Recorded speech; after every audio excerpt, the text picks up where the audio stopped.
Hey Panelheads, welcome to the channel. Today on our Get to Know series, buckle up as we explore the galaxy's slickest, wisecracking, gear-tinkering critter. Also, if you do enjoy this type of content, don't forget to like and subscribe to stay up to date with our next video drops. Rocket Raccoon is a character created by Bill Mantlo and penciled by Keith Giffen. We see the character first appear in Marvel Preview Issue 7 in July of 1976, where he was originally called Rocky. In this appearance, the character spoke using British English. We could see examples of this as he would use phrases such as bloody well, old bean, and jolly good. As we know the character nowadays, this didn't stick through his growth in popularity. It's not until we see him later again in The Incredible Hulk, issue 271, where we learn that Rocky was actually shortened for Rocket. It wouldn't be until another 3 years later where Rocket would be given a 4-issue limited series. The Rocket Raccoon limited series 1 through 4 would expand upon the storyline shared in The Incredible Hulk issue 271. These issues would later be retconned and reworked into a separate story with the same underlining theme. While widely known as a member of the Guardians of the Galaxy, we don't see him as a prominent member of the Guardians until 2008. In Rocket Raccoon Issue 1, we start our adventure on Halfworld, a planet in the remote Keystone Quadrant, established as an asylum for the mentally ill as a place for healing. And the funding dried up, and the supervising shrinks abandoned their patients, the loonies, leaving them in the care of the robotic staff. A nearby stellar nova imbued these robots with sentience, and they, yearning for freedom, used genetic engineering to create a new class of caregivers, the sentient animals. Among these creations was a small, furry creature, an Earth raccoon, named Rocket. Genetically and cybernetically enhanced, Rocket was designed to be a protector, a ranger, for the loonies in the lush half of Halfworld. Rocket, unaware of the asylum's true purpose, thrived in the role as Halfworld's chief law officer. He was a natural tactician and a marksman, often accompanied by his first mate, the Walrus. He also found love in Lila, a beautiful otter and heiress of the thriving MM Toy Company, a critical industry on Halfworld.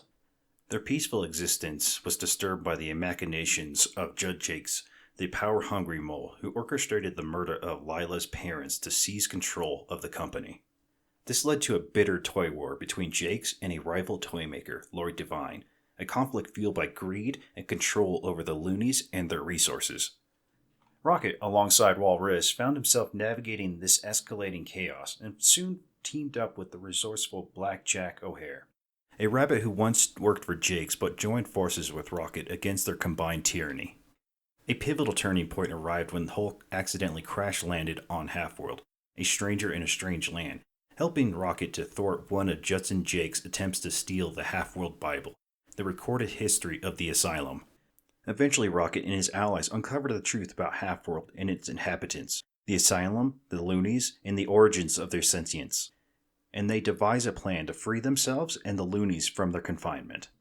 With the combined strength of Rocket, Walrus, Blackjack, and their robotic allies, they confront Jakes and Divine, who had temporarily set aside their differences to eliminate Rocket.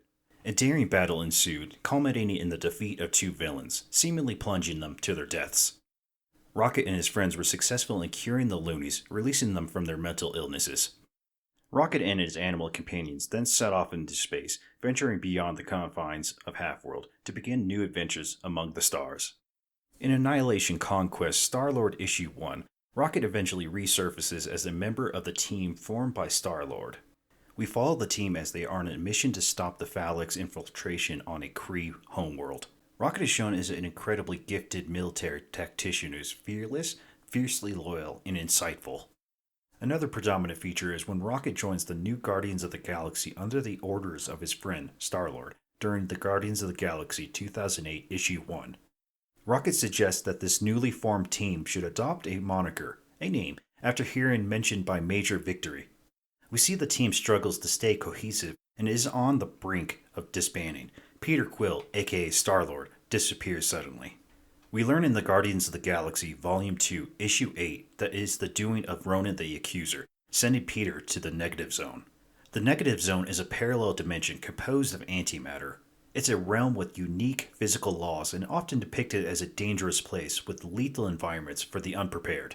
Rocket steps up as a leader, keeping the team from disbanding, and we see the Guardians of the Galaxy rescue Peter and save Earth from an alien invasion. The team tries to halt the progressing growth of the War of Kings. Rocket leads a portion of the team that was assigned to make contact with Shi'ar. In Guardians of the Galaxy Volume 2, Issue 13, they are unable to teleport to the Emperor Vulcan's flagship. We come to find Rocket's old friend, Cod, the founding member of the Starjammers, rescues them. They bring the rightful queen of Shi'ar back. Rocket comes to find out after his departure that she was killed, horrifying him. In Thanos the Imperial Devastation Issue 1, we see the Guardians of the Galaxy disband. After the group disband, we continue to follow Rocket Raccoon in Annihilators 1, taking employment in a company mailroom of Timely Inc. Groot and Rocket reunite after some time and end up being tricked into returning to Halfworld. In Annihilators Issue 3, we discovered that his origin story wasn't fully fleshed out, and Rocket finally reveals that most of it was half-truths and he was deliberately faking memories. In truth, Jakes and Blackjack O'Hare had worked with Rocket in providing security at Halfworld Asylum, a place for the criminally insane. Dr. Divine, who we knew previously as Lord Divine, had been the head of the psychology department. The anthropomorphic animals and the automaton clowns were created to work at the asylum, as their appearance provided a sense of calm for the inmates. The sudden crisis that Rocket remembered had been caused by the psychic supervillain, Star Thief, who was initially admitted as an inmate but used his psychic powers to turn the inhabitants against one another.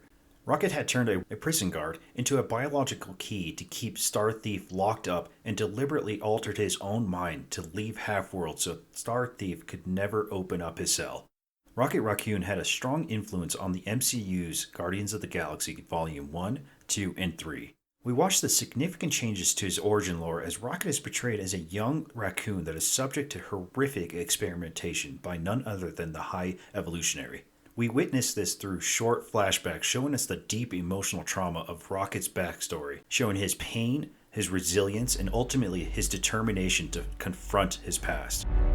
I'm done running.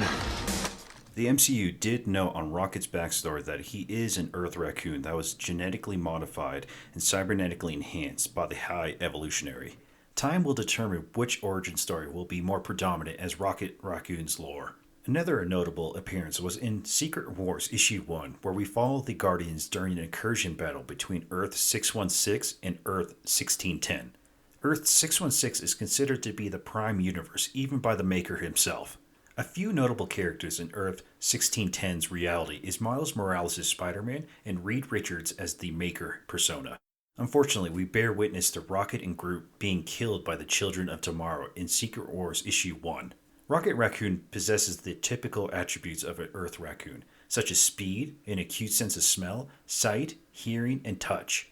His claws allow him to scale just about anything: walls, buildings, trees, you name it. Throughout his journeys and adventures, we see a very accomplished starship pilot and a brilliant engineer and tactician and an expert marksman with his 2 signature laser pistols that he carries often. Rocket Raccoon's outreach has exploded in recent memory. We do often see Rocket appear in television shows, such as The Avengers Earth's Mightiest Heroes and Ultimate Spider-Man. In the Marvel Cinematic Universe, Rocket appears multiple times throughout the movies, being the primary focus of Guardians of the Galaxy Volume 3, not to mention being in video games such as Ultimate Marvel vs. Capcom 3, Marvel Rivals, and at the time of this recording, be a playable character in the upcoming game Marvel Cosmic Invasion. Rocket often calls himself the baddest mother in the whole universe. What's the baddest thing that you think he would do to save the galaxy? Drop your wildest ideas in the comments down below, and tell us how it compares to his craziest Guardians adventures. Other than that, Panelheads, we will see you in the next time when we cover another one of our favorite comic book characters from over the years.